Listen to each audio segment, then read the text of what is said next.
सुरों के फूल तरन्नुम के हार लाए हैं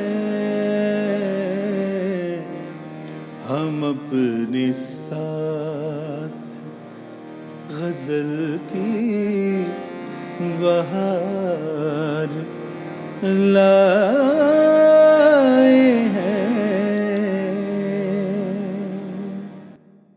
बेहद हसीन, बेहद खूबसूरत। नमस्कार, आदाब। शख्सियत में मैं समीना आप सबका खैर मकदम करती हूँ। आज की जो शख्सियत है, अगर उनके लिए मैं ये कहूँ कि ज़िंदगी के लिए एक ख़ास सलीक़ा रखना, अपनी उम्मीद को हर हाल में ज़िंदा रखना, ऐसी ही उम्मीदों और दुआओं की एक खूबसूरत कड़ी है वो। गज़ल की हसीन रिवायत को साथ लेकर चलने का हुनर और उनकी सहर अंगेज़ आवाज़ का जादू है उनकी पहचान। गज़ल से उनका लगाव और उसको मकबूल करने को लेकर उनकी कोशिशें हैं जग ज़ाहिर। शख्सियत में आज है हमारे साथ गज़ल की दुनिया का एक जाना पहचाना नाम तौसीफ़ अख्तर। दोस्तों, एक सुरीली आवाज़ किसी तारुफ की मोहताज नहीं है। तौसीफ़ अख्तर मेरे होनहार शागिर्दों में से एक है। मुझे खुशी है कि गज़ल गायकी में उन्होंने अपनी राहें खुद तलाश की हैं। मेरी दुआएं उनके साथ हैं। 4 दिन साथ निभाने के लिए गजल गायकी की कहकशा का सबसे हसीन सितारा जगजीत सिंह। निभाने के लिए एक खुलूसमंद शख्सियत जिन्होंने की कई नए कलाकारों की सरपरस्ती। मीठी, मधुर और महकती सी आवाज जिसके मालिक हैं मशहूर गजल गायक तौसीफ़ अख्तर। आते हैं 4 दिन साथ निभाने के लिए आते हैं। अपनी मखमली आवाज से गायकी की दुनिया में अपनी मुख्तलिफ पहचान बनाने वाले तौसीफ़ को बचपन से ही मौसीकी से, शायरी से लगाव रहा। वजह उनके पिता रहे जो खुद एक मशहूर शायर और मौसीकी के दिलदादा रहे। पिता की दिली ख्वाहिश रही कि बेटा गायक बने। पिता के सपने को हकीकत में बदलने के लिए तौसीफ़ ने 12 साल की उम्र में बाकायदा गायकी की तालीम लेनी शुरू की। फूल खिलते हैं मुस्कुराने से, मुस्कुरा दो। गुरु रहे पंडित गोविंद प्रसाद जयपुर वाले। लेकिन पंडित जी की इस दुनिया से कूच करने के बाद तौसीफ़ अख्तर का मिलना हुआ गजल की दुनिया के बेताज बादशाह जगजीत सिंह साहिब से, जहां उन्हें खालिस उर्दू और संगीत की बारीकियां सीखने का मौका मिला।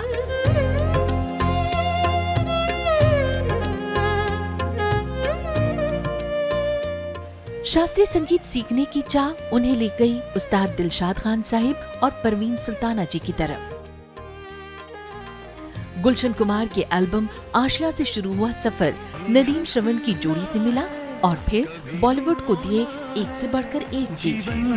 सुख दुख का संगम है। पंजाबी गीतों में भी छलका उनकी आवाज का जादू।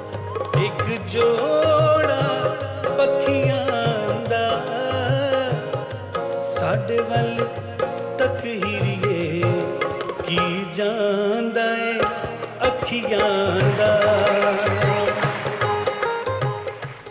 लेकिन बहुत जल्द फिल्मों की चकाचौंध से दूर निकलकर गजल बहार में उनकी आवाज ने धूम मचा दी। सुरों के फूल तरन्नुम के हार लाए हैं हम अपने साथ गजल की बहार लाए हैं। कुछ नया करने का जुनून उनमें हमेशा रहता है और ऐसा ही कुछ किया उन्होंने गजलों में, जिसे अंतर्राष्ट्रीय स्तर पर सराहा गया।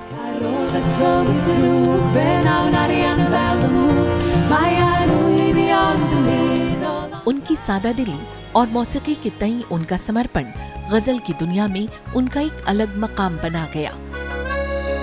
दिल नादा तुझे हुआ क्या है। उनकी इस कोशिश में उनका परिवार और उनसे वाबस्ता बहुत से अपने उनकी कामयाबी के लिए दुआ गो हैं। इश्क करो, इश्क करो। बहुत बहुत खुश आमदीद प्रोग्राम आदाब, शख्सियत में। आदाब। बेहद खुशी है आज आपको अपने बीच देखकर। मुझे भी बहुत खुशी है कि इतनी खूबसूरत शो पर मैं आया हूँ। मैं आपसे कहना चाहूँगा कि मैं आपका बड़ा फ़ैन हूँ, पर्सनल शुक्रिया। फ़ैन हूँ, और आपके मैं एपिसोड्स देखता हूँ, तो it's a pleasure to be here. बहुत बहुत शुक्रिया। मैं शुरुआत वहीं से करना चाहूँगी जहाँ से मैं अमूमन करती हूँ। पिता आपके कव्वाल रहे और बहुत मशहूर शायर रहे, तो एक तरह से गायकी आपको विरासत में मिली। आज शख्सियत के ज़रिए अपने वालिद को आप कैसे याद करना चाहेंगे, ख़ास तौर से उनकी शफ़क़त, उनकी तालीम और उनकी वो तमाम मेहनतें जो आपको आज याद आ रही हैं? समीना जी, मुझे ऐसा लगता है कि अगर मैं अपने वालिद मोहतरम के बारे में बोलूँगा तो शायद समंदर का जितना पानी है वो कम पड़ जाएगा सियाही के तौर पे, कि मैं किताब लिखते चले जाऊँगा, उनकी बातें करते चले जाऊँगा।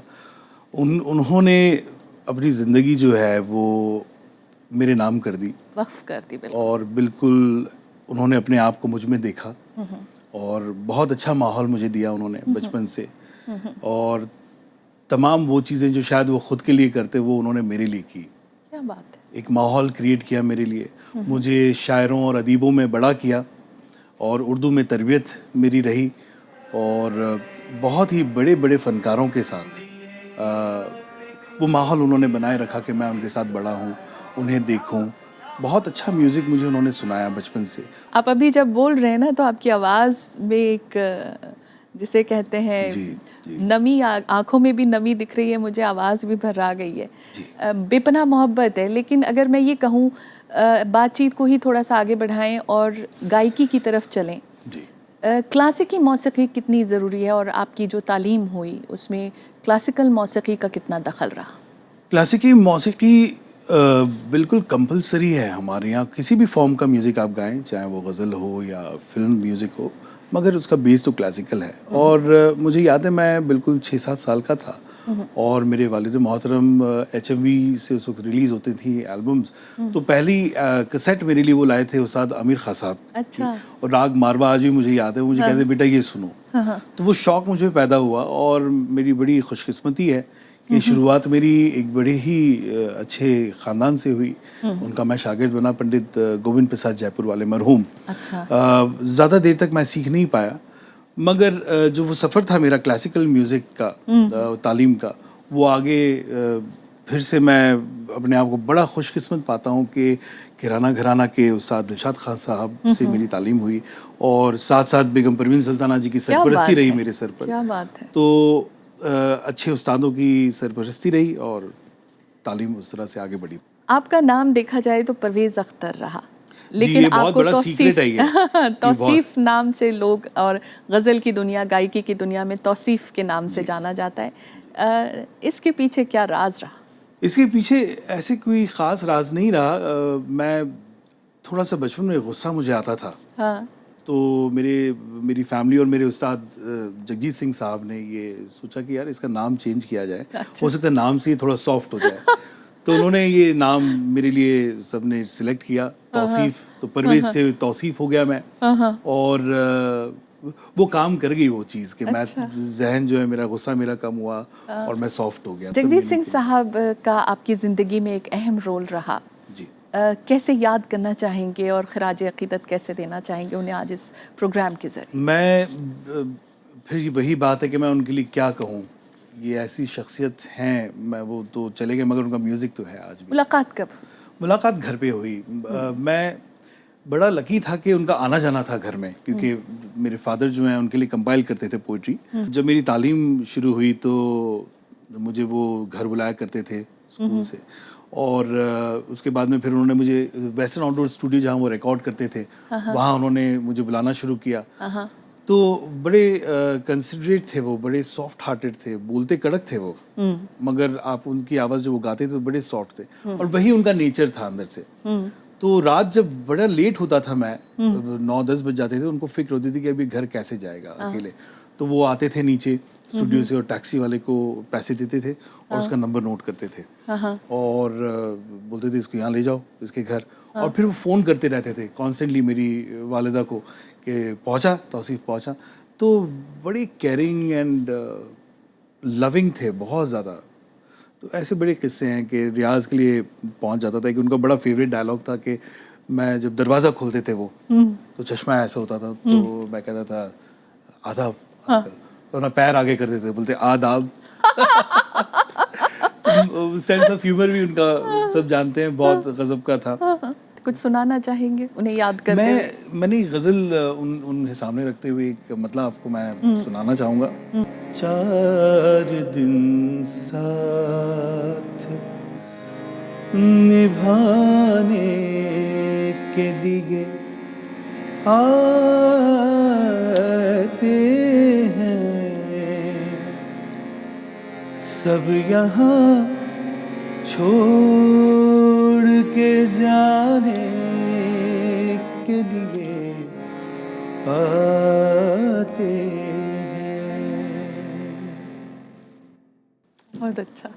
ये ज़िंदगी की सच्चाई है। बिल्कुल बिल्कुल, जिसने आना है उसने जाना ज़रूर है। मुझे ये बताइए कि आज जिस मकाम पर आप हैं, यकीनन संघर्ष का दौर आपने देखा, तो अगर आज मैं तौसीफ़ अख्तर से ये कहूँ कि मंजिल जिस पर आप आज हैं वो कितनी सहल रही और कितनी मुश्किल रही? समीना जी, मंजिल मेरे ख्याल से सफ़र जारी है, मंजिल अभी दूर है और नज़र आ रही है मुझे, मगर दूर है काफ़ी, क्योंकि जिस तरह से मैं अपनी म्यूज़िकल जर्नी को अचीव करना चाहता हूँ, सफ़र बड़ा खूबसूरत है। मैं दिक्कतों की तरफ ज़्यादा देखता नहीं हूँ, क्योंकि मैं अपनी म्यूज़िक में बहुत डूबा हुआ हूँ। मुझे कोई चीज़ अगर हर्ट करती है तो मैं अपने सुरों से दोस्ती मैंने ऐसी कर रखी है कि वो मेरा साथ दे देते हैं इंस्टेंटली। 1991 में आशियाना से आपको ब्रेक मिलता है, गुलशन कुमार जी आपकी ज़िंदगी से जुड़ते हैं, याद आते हैं वो दिन?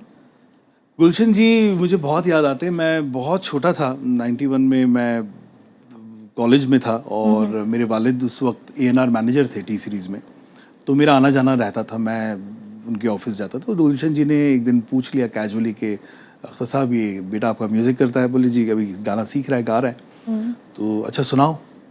उसी वक्त मैंने उनको कुछ गज़लें अपनी सुनाई, तो उन्होंने कहा देखो बेटा तुम्हारी आवाज़ तो अभी पतली सी है, मगर तुम कंपोज क्यों नहीं करते हो? तो मैंने कहा अंकल मुझे तो बिल्कुल इसका कुछ अंदाज़ा। बोले नहीं तुम्हारी कॉम्पोजिशंस बहुत अच्छी हैं, तो एक एल्बम हम करते हैं। और उन्होंने मुझे उस वक्त चूज़ किया एक एल्बम जो आपने जिक्र किया, और अनुराधा जी के साथ मैंने काम किया 5 गज़लें as a composer. I was really young.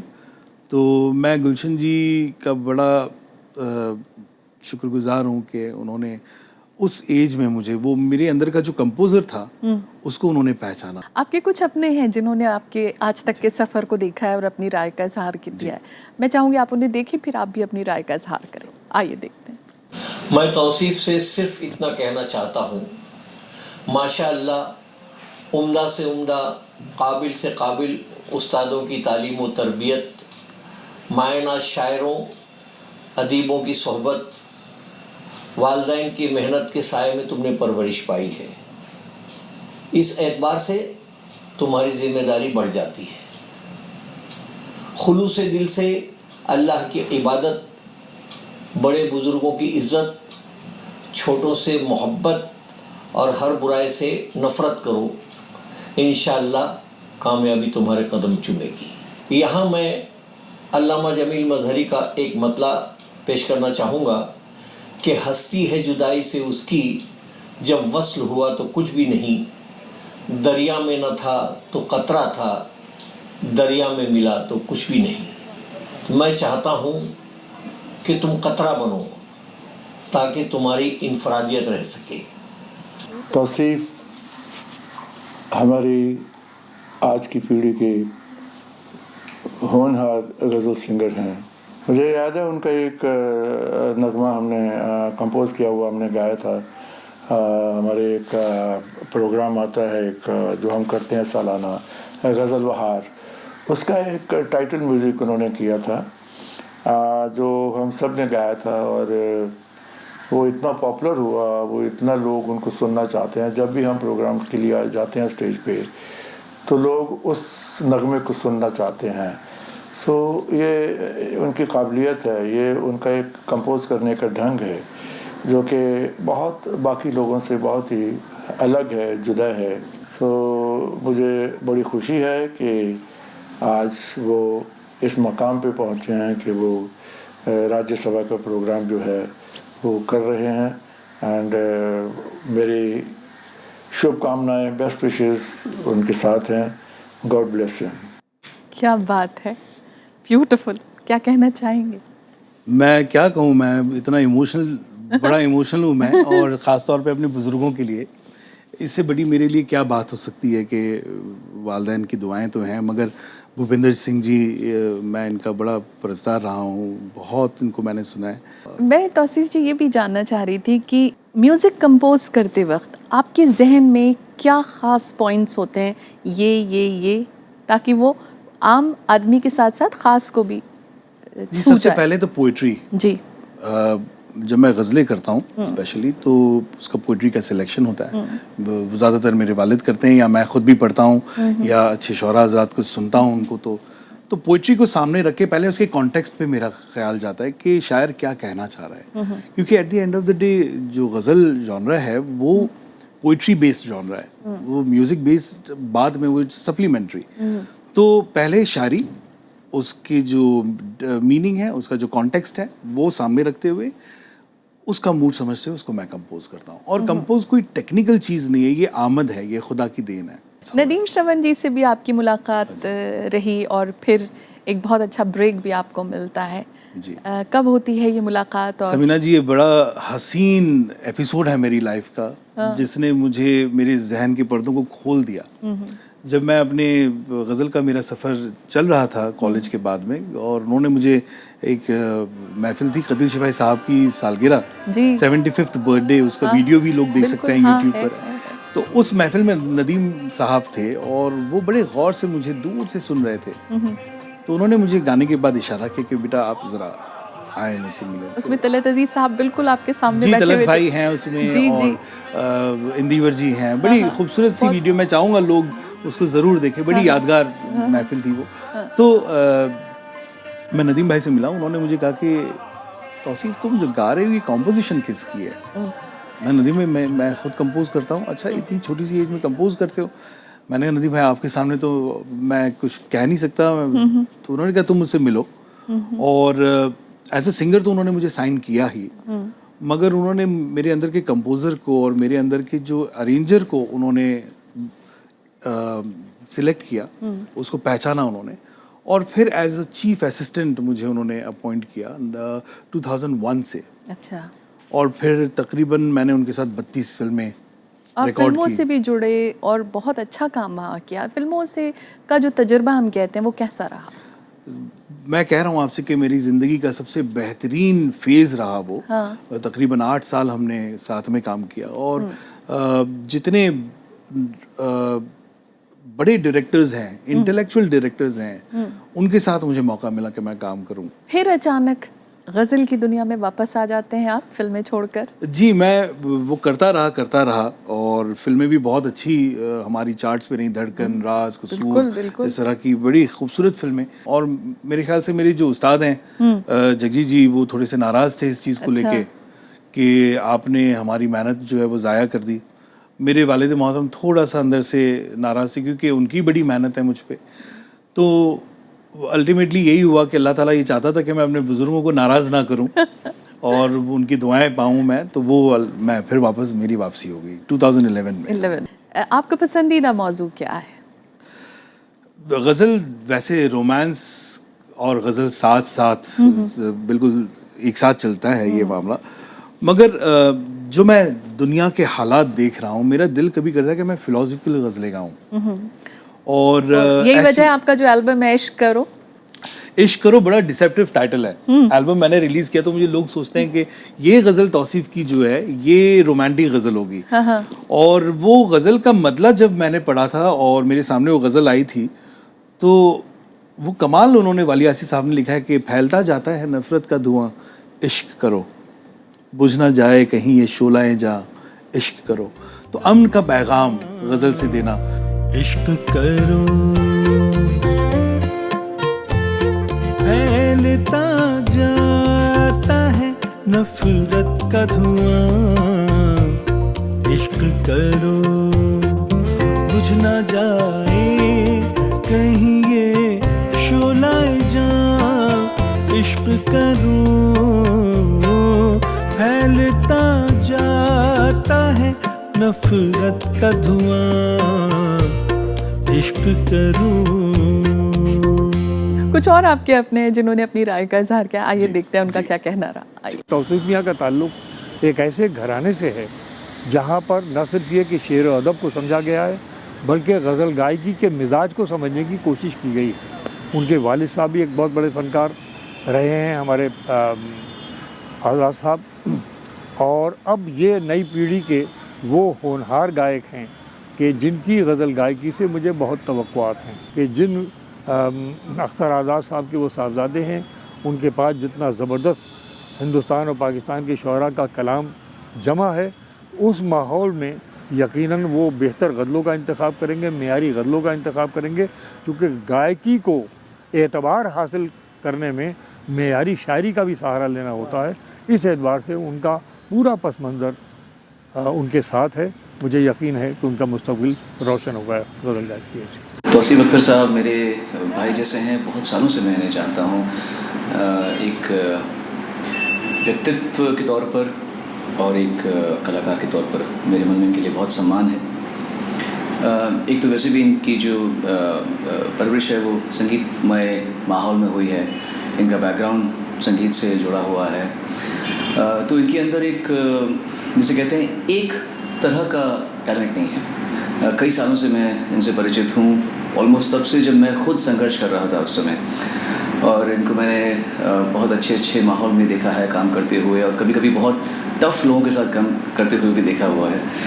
पर इनका जो डिमीनर रहा है वो हमेशा ही बड़ा सरल, सीधा, नॉन कंट्रोवर्शियल, संगीत से बस लगाओ, संगीत से की ही सोच, संगीत से ही जुड़ा हुआ इनका टेम्परमेंट। इंग्लिश में कहते हैं नो हैंकी बैंकी, वैसे हैं तौसीफ अख्तर साहब। फैमिली पर्सन है, अपने परिवार से बहुत प्रेम करते हैं, और जो लोग इनके परिवार से जुड़े भी नहीं हुए हैं वो भी इनसे बहुत प्रेम करते हैं, क्योंकि ये खुद उन्हें बहुत प्रेम देते हैं। तो मेरी बहुत बहुत शुभकामनाएं तौसीफ भाई के लिए। वंडरफुल। आपने ऐसे दो पर्सनालिटीज़ को मैं सुन रहा हूँ इस वक्त जिनकी मैं बहुत इज़्ज़त करता हूँ। वसीम साहब को देखते हुए मैं बड़ा हुआ हूँ, इनकी सरपरस्ती में, इनकी शायरी का मैं बहुत बड़ा फ़ैन हूँ। और सोनू तो मेरे भाई हैं, हमने काम भी किया है बहुत, इन्होंने गाया है फिल्मों में, हमने साथ में इनके साथ एक कव्वाली भी मैंने गाई थी किसी फिल्म में। तो बहुत I feel so touched to listen wonderful things. जैसे सोनू निगम जी ने कहा ना कि आप एक फैमिली मैन भी हैं, तो आप जितने बिजी आर्टिस्ट हैं, तो फैमिली के बारे में थोड़ा सा बताइए, और क्या आप वक्त निकाल पाते हैं उनके? मैं बहुत अटैच हूँ अपनी फैमिली से। मेरे बच्चे जो हैं वो मेरी लाइफ लाइन है। मेरा बेटा है रेहान और मुस्कान, और मेरी वाइफ जो है वो मेरी बैकबोन है, रुबीना। तो जब मैं काम नहीं करता हूँ, जो कि बहुत मुश्किल है, काम हमेशा करता हूँ, मैं घर में भी रहता हूँ तो काम करता हूँ, तो ये जब मैं घर में रहता हूँ, तो जब मैं काम करता हूँ तो ये मेरे इर्द गिर्द होते हैं, बिल्कुल मंडराते रहते हैं। गज़लों आपका एक बहुत बेहतरीन प्रोजेक्ट रहा और अनोखा प्रोजेक्ट रहा। मैं चाहूँगी कि आप खुद उसे बयान करें ताकि मेरी शख्सियत की जो ऑडियंस है वो उसे समझ सके। समीना जी, गज़लों ये वो प्रोजेक्ट है जो गज़ल को वर्ल्ड प्लेटफॉर्म पे ले जा रही है इस वक्त। मुझे वेल्श गवर्नमेंट की तरफ से और वहाँ के कुछ ऑर्गेनाइजेशंस की तरफ से कांटेक्ट किया गया मेरी ये गज़ल यूट्यूब पे सुनकर कि हम एक प्रोजेक्ट करना चाहते हैं हिंदुस्तान के साथ मिलके, और हमने हर तरह का म्यूज़िक सुना, और हमारी जो ब्रांड एम्बेसडर हैं यहाँ की, जो गाती हैं, जिनके साथ हम वहाँ का आर्टिस्ट चाहते हैं, उन्हें आपकी ये गज़ल बहुत, ये जो आप गाते हैं उन्हें ये नहीं पता था गज़ल क्या है, ये बहुत उन्हें पसंद है। तो क्या आप इस तरह के कोई प्रोजेक्ट में इंटरेस्टेड हैं कि आप? और जब मैं उन मोहतरमा से मिला, ग्विनेथ ग्लिन बहुत खूबसूरत गाती हैं वो, उनसे जब मेरी गुफ्तगू हुई और जिस तरह से हमने एक्सचेंजेस किए, मुझे ये समझ में आया कि हमारी ज़ुबान में एक कॉमन फैक्टर है, वो है संस्कृत। ओके। क्योंकि वेल्श ज़ुबान जो है वो संस्कृत से निकली हुई है और उर्दू में भी संस्कृत का कंट्रीब्यूशन है, तो फोनेटिकली वो सिमिलर लगती हैं जब हम बात करते हैं। और जब हमने गाया तो उनका जो फोक म्यूज़िक है वो हमारे इंडियन स्केल से बहुत मिलता है। हमने उसमें वहाँ के कुछ इंस्ट्रूमेंट्स ऐड किए, जैसे वहाँ का हार्प है, और वो ऐड करके उसको हमने 10 गज़लें तैयार की, उसका एल्बम रिकॉर्ड हुआ।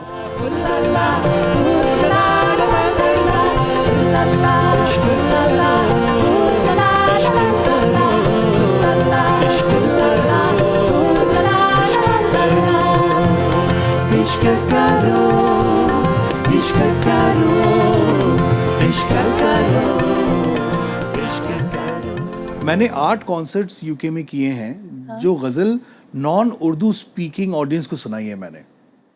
और आज हमारी गज़लें जो हैं वो मेन स्ट्रीम BBC रेडियोज़ पे बज रही हैं, जो वो कभी उर्दू गज़ल को वहाँ एंट्री नहीं थी, वो इस प्रोजेक्ट से गज़लों से माशाल्लाह हमने वो अचीव किया।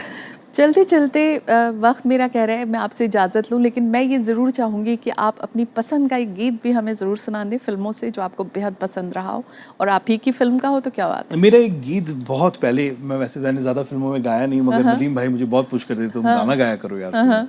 एक गीत आपने शायद सुना होगा, वो सरप्राइज लगेगा देखने वालों को, क्योंकि वो बड़ा मकबूल हुआ था। वो मैं ज़्यादा गाता नहीं हूँ, मगर आज पहली बार आपके प्रोग्राम पर मैं वो सुनाना चाहूँगा।